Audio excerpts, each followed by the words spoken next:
वो आपको 0 डिग्री से लेकर के ये 4 डिग्री सेल्सियस के, यानी कि 4 डिग्री सेल्सियस पे क्या होता है, वाटर का जो है ना मैक्सिमम डेंसिटी होता है। वाटर का क्या होता है, यहाँ मैक्सिमम डेंसिटी होता है, यहाँ मैक्सिमम डेंसिटी होता है, समझे। जैसे इसको समझने के लिए हम क्या करते हैं, जैसे मान लीजिए एक कंटेनर लिए, ठीक है, इसको हीट किए, हीट करने के बाद इसका मान लीजिए इसका टेम्परेचर 4 डिग्री सेल्सियस ऊपर चला गया। जब ये 4 डिग्री चला गया तो इसका मतलब क्या होगा कि इसमें जो होगा वो क्या होगा, मैक्सिमम, इसका मैक्सिमम डेंसिटी होगा, ये अपने मैक्सिमम डेंसिटी पर पहुंच चुका है। जैसे आपको ही पता है कि वाटर का फॉर्मूला क्या होता है, H2O होता है, ठीक है। इसको समझने के लिए हम एक मान लीजिए ओ, वाटर का स्ट्रक्चर आप देख पढ़े होंगे, ऐसे होता है।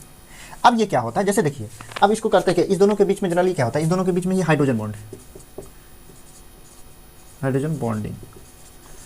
अब क्या होता है, जब आप हीट करते हैं तो उस दौरान क्या होता है, ये हाइड्रोजन बॉन्ड कमजोर होते जाता है। जब ये 4 डिग्री सेल्सियस पे आता है तो ये हाइड्रोजन बॉन्ड क्या हो जाता है, ये टूट जाता है। जैसे इसको मान लीजिए ये हाइड्रोजन बॉन्ड है, ठीक है, देख रहे हैं ये हाइड्रोजन बॉन्ड है। अब क्या हुआ, जब आप हीट करते हैं, यहाँ से जब आप हीट करना स्टार्ट किए तो ये जब 4 डिग्री सेल्सियस पहुँचता है तो ये क्या होता है, ये टूट जाता है, ये टूट जाता है, जिसके कारण क्या होता है, यहाँ आप देखें इसका डेंसिटी क्या हो जाता है, बढ़ जाता है। इसका जो डेंसिटी होता है, इसका डेंसिटी बढ़ जाता है, डेंसिटी इंक्रीज कर जाता है। उसके बाद ये कॉन्ट्रैक्ट करता है, यानी ये एक्सपेंड नहीं करता। जबकि नॉर्मल वाटर, कोई नॉर्मल लिक्विड की बात कीजिएगा, जब उसको आप हीट कीजिएगा तो एक्सपेंड करेगा, लेकिन वाटर कंडीशन में क्या होता है, कॉन्ट्रैक्ट करता है। और जो भी नॉर्मल लिक्विड लीजिएगा तो वो क्या करेगा, उसका डेंसिटी कम होगा। जबकि वाटर कंडीशन में क्या होता है, 4 डिग्री सेल्सियस पे, ये सिर्फ स्पेशल कंडीशन है, ये 4 डिग्री सेल्सियस पे क्या होता है, इसका डेंसिटी मैक्सिमम होता है, ठीक। लेकिन मैक्सिमम होता है कैसे, जैसे मान लीजिए हाइड्रोजन बॉन्डिंग था और ये जब आप 4 डिग्री सेल्सियस तक लाए हीट करके तो ये क्या होता है, ये टूट जाता है। जब ये टूटेगा तो इसका जो पार्टिकल्स होता है वो क्या होता है, नजदीक आता है, जिसके कारण क्या होता है कि इसका डेंसिटी बढ़ जाता है। और ये देखिए जब डेंसिटी बढ़ गया उसके बाद ये पहले ऐसे फैला हुआ था,